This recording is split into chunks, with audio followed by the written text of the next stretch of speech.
ஒரு தேர்தலில் ஏ, பி ஆகிய இருவர்களில் ஏ என்பவர் பியை விட 192 வாக்குகள் வித்தியாசத்தில் வெற்றி பெறுகிறார். மேலும் ஏ என்பவர் 58% வாக்குகள் பெறுகிறார் எனில் பதிவான மொத்த வாக்குகள் எத்தனைன்னு கேட்டிருக்காங்க. சரிங்களா? இது ஒரு சூப்பரான சதவீதம் கணக்குங்க. அதாவது வரப்போகிற எக்ஸாமுக்கு உதவலாம். சரிங்களா? 2 பேர் தேர்தலில் நிற்கிறாங்க, ஏ, பி. சரிங்களா? இங்கே என்ன சொல்லியிருக்காங்கன்னா, ஏ என்பவர் பியை விட, அதாவது இவங்களை விட இவங்க எத்தனை வாக்கு வித்தியாசத்தை ஜெயிக்கிறாரு? 192 வாக்குகள் வித்தியாசம். அதாவது அதிகமாக பெறுறாரு. சரிங்களா? இது வந்து ஏவோட வாக்குகள்னு எடுத்துக்கூடாது, இவங்களோட அதிகமாக எடுக்கிற வாக்குகள் தான். சரிங்களா? மேலும் ஏ என்பவர் எத்தனை வாக்கு எடுக்கிறாரு? அதை பர்சன்டேஜில் கொடுத்துருக்காங்க பாருங்கள். அப்போ ஏ ஈக்குவல் டு எத்தனை பர்சன்டேஜ்? 58%. சரிங்களா?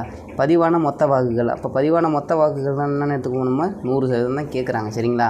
இங்கே ஏ வந்து 58 வாக்குகள் எடுத்திருக்காரு, 58% எடுத்திருக்காங்கன்னா பி வந்து எத்தனை எடுத்திருப்பாங்க? 100ல் பாருங்கள், பி வந்து எத்தனை எடுத்துப்பாங்க? அப்போ கண்டிப்பாக 42 தான் எடுத்துப்பாங்க. 58 42 கூட்டினா 100 வந்துடும். சரிங்களா? இப்படி எடுத்துங்க. இப்போது இங்கே என்ன கொடுத்துருக்காங்கன்னா, ஏயை விட பி வந்து 192 வாக்குகள் வித்தியாசம். அப்போது 58லேருந்து 42 கழிச்சு என்ன வரும்? 6 1. அப்போது அந்த 16% இருக்கு இல்லையா, வித்தியாசங்கும்போது கழித்தல் தானே, வித்தியாசங்கும்போது மைனஸ் தான். சரிங்களா? அந்த 16% வாக்குகள் தான் எத்தனை? 192. சரிங்களா? அவங்க என்ன கேட்குறாங்க நம்ம கணக்கில்? 100% மொத்த வாக்குகள் என்னென்னு கேட்குறாங்க. புரியுதுங்களா?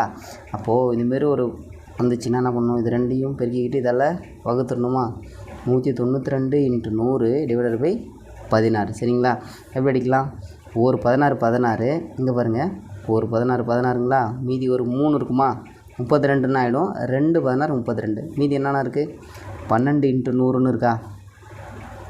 பெருக்குங்க, 1200. அப்போ மொத்த வாக்குகள் எவ்வளோங்க? 1200 சாரி 1200 வாக்குகள் எடுத்திருக்காங்க.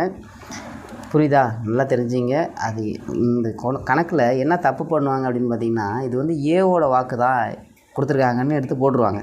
புரியுதுங்களா? அப்போ என்ன ஆகிடும்? அதில் ஒரு ஆன்சர் வரும் இல்லையா, அது ஆப்ஷன் ஏல வச்சுருப்பாங்க. புரியுதா? அப்போ நல்லா கொஷினை படிங்க, அதுக்கப்புறம் கணக்கு போட பாருங்கள். புரியுதுங்களா? தேங்க்யூ.